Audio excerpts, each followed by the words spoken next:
আজি আকস্মিকভাৱে অনুষ্ঠিত কৰা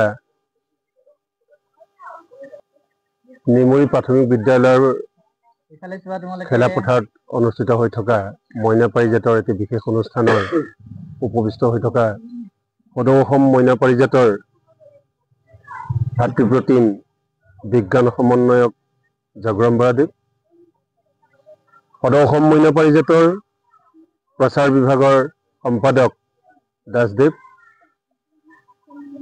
দুয়োখন বিদ্যালয়ৰ মোৰ অতিকে শ্ৰদ্ধাৰ প্ৰধান শিক্ষকদ্বয়, নামনি লখিমপুৰ আঞ্চলিক মইনা পাৰিজাতৰ কৃষ্টি বিভাগৰ সমন্বয়ক বৰুৱাদেৱ আৰু ৰঙতি গাঁও পঞ্চায়তৰ সভানেত্ৰী চাৰিঙীয়া বাইদেউ আৰু নামনি লখিমপুৰ আঞ্চলিক মইনা পাৰিজাতৰ এটি বিশেষ অংগ প্ৰভাতী মইনা পাৰিজাতৰ সন্মানীয় সভাপতি সম্পাদক প্ৰমুখ্যে বিষয়ববীয়াৰ লগতে আৰু এই অনুষ্ঠানটিৰ লগত ওতঃপ্ৰোতভাৱে সহযোগিতা কৰি থকা যুৱক সংঘৰ সভাপতি সম্পাদকৰ প্ৰমুখ্যে উপস্থিত জ্যেষ্ঠজন আইসকল আৰু মোৰ অতিকে মৰমৰ মইনাসকল। এতিয়া মোৰ ক'ব লগা বিশেষ এটাই আছে, তোমালোকে মইনাসকল তোমালোক বিশেষকৈ জ্যেষ্ঠ কেইগৰাকীয়ে ভালকৈ শুনা। ইতিমধ্যে আমাৰ সদৌ অসম মইনা পাৰিজাতৰ ৰাজ্যিক সমাৰোহৰ লগতে এই বৰ্ষত মহাৰাজত জয়ন্তী বৰ্ষ ইতিমধ্যে চলি আছে। অহা ডিচেম্বৰ মাহৰ ২৬, ২৭, ২৮ আৰু ২৯ তাৰিখলৈ এই অনুষ্ঠানটিৰ সামৰণি অনুষ্ঠান হ'ব। এই শাখাৰ পৰা ৫ গৰাকী মইনা আৰু নিৰ্বাচিত জিলাৰ প্ৰতিনিধিত্ব কৰিব পৰাকৈ চেমনীয়াই সদৌ অসমৰ মহাৰাজত জয়ন্তীত অংশগ্ৰহণ কৰিব পাৰিব। এতিয়া মোক তোমালোকৰ ফালৰ পৰা জনোৱা, সেই মহাৰাজত জয়ন্তীলৈ যাবলৈ কোন কোন আগ্ৰহী? কোনে যাবা? গোলাঘাটৰ যি মহাৰাজত জয়ন্তী অনুষ্ঠান হ'ব, ৰাজ্যিক শিশু সমাৰোহ হ'ব, তোমালোকৰ ৫ গৰাকী মাত্ৰ ইয়াৰ পৰা যাব পাৰিবা। তালৈ যাবলৈ আগ্ৰহী কোন কোন? হাত দাঙা।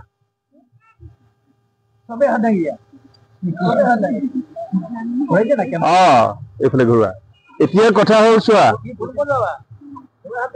তোমালোক গোলাঘাটত অনুষ্ঠিত সদৌ অসম মইনা পাৰিজাত মহাৰাজত জয়ন্তীলৈ সকলোৱে যাবা, কিন্তু ইয়াত কাহিনী এটা হ'ল, সদাৰ সভাপতি আৰু সম্পাদকে তোমালোক সকলোকে পঠিয়াব নোৱাৰে। কিয় নোৱাৰে জানিছেনে নাই? এতিয়া তোমালোকৰ মাজত বাছনি হ'ব। ইয়াৰ পৰা বাছনি কৰি কৰি সৰ্বশ্ৰেষ্ঠ যিকেইজনে এই বৰ্ষত পাৰদৰ্শিতা দেখিব পাৰিব, তেওঁলোকৰ মাত্ৰ ৫ গৰাকী মইনাক সদৌ অসমলৈ পঠাব। বুজি পালানে কথাটো?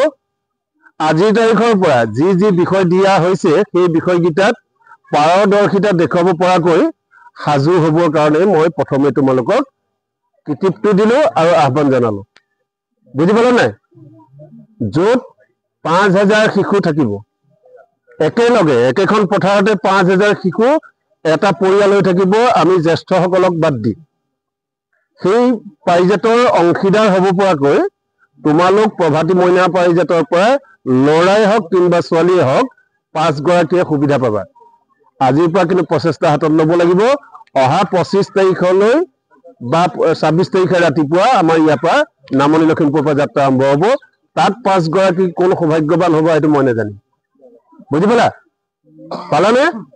আৰু বাকী আমাৰ জ্যেষ্ঠসকলে তোমালোকক দিয়া যি মাৰ্গদৰ্শন দিলে, ইয়াৰ যদি এই কথাকেইটা তোমালোকে আংশিককেও অলপকেও আগবঢ়াই নিব পাৰা, তেতিয়া মইনা পাৰিজাতৰ এই যাত্ৰাটোৰ যোগেদি শিক্ষাৰ জৰিয়তে সমাজৰ জ্যেষ্ঠসকলৰ পৰামৰ্শক যদি শিৰোগত কৰি লোৱা, তেতিয়া তোমালোক ভাল মানুহ হোৱাটো একান্তই নিশ্চিত।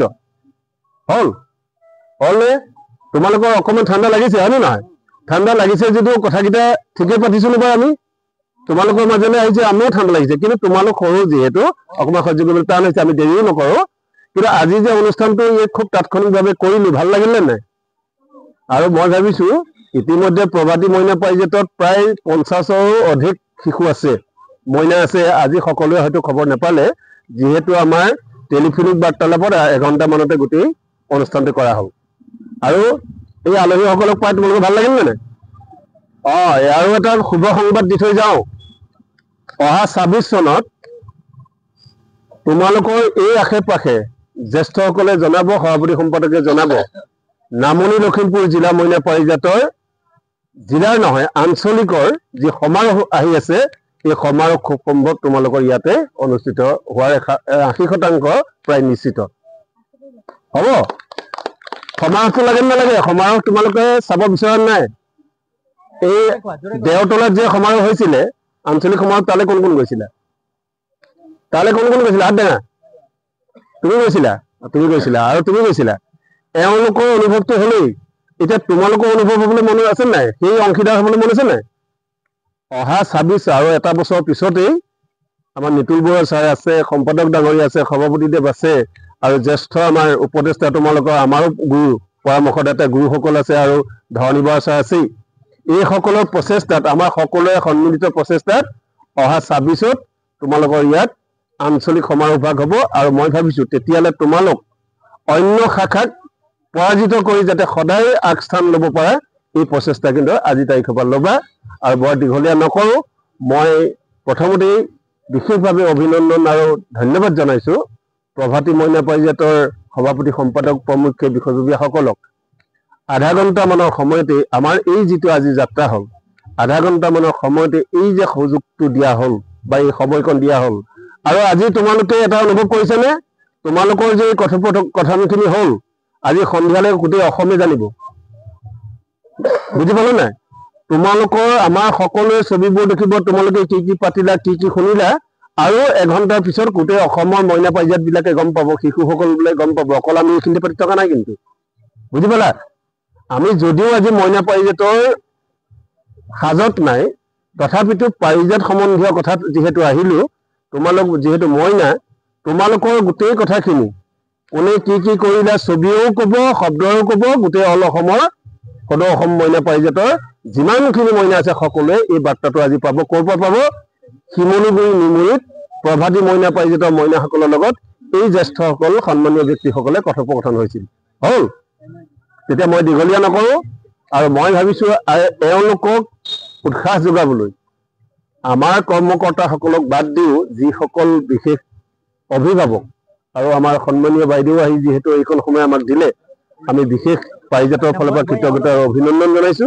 আৰু মই সকলোলৈকে, গোটেই সকলো আজি উপস্থিত থকা মইনা বা আমাৰ আহিব লগা মইনা সকলোলৈকে মোৰ মৰম আৰু স্নেহ যাচি আৰু জ্যেষ্ঠসকলক মান্যতা অনুসাৰে মোৰ সেৱা জনাই মোৰ ক'বলগীয়া একেষাৰ সামৰণি মাৰিলো। ধন্যবাদ।